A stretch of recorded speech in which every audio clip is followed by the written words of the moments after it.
Government hi tech বিভাগের ছাত্র, electrician বিভাগের ছাত্র। আজকে আমরা একটা টুয়েলভ সুইচের কানেকশন করেছি, সেটা আমরা দেখাতে যাচ্ছি কীভাবে আমরা কানেকশনটা করেছি।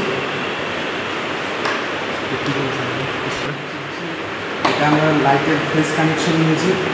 এখান থেকে আমাদের কারেন্টটা যাবে, এদিকে প্রেস করলে আমাদের এই দিক থেকে লাইনটা সাপ্লাই হবে।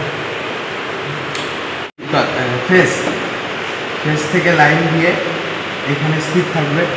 এইখান থেকে যখন আমরা সুইচটা দেবো, এই টার্মিনাল থেকে এই টার্মিনালে যাবে, গিয়ে এইখানে স্টপ হয়ে থাকবে। এইখান থেকে যখন আবার সুইচের লাইনটা দেবো, তো এইখান থেকে গিয়ে এখানে আমাদের একটা লোড আছে, এই লোডে কারেন্টটা গিয়ে দাঁড়াবে। আর এটা আমাদের নিউট্রাল, যেখান থেকে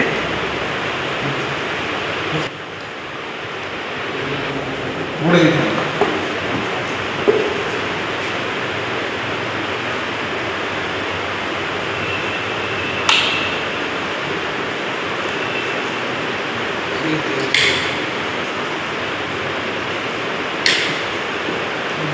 ঠিক আছে।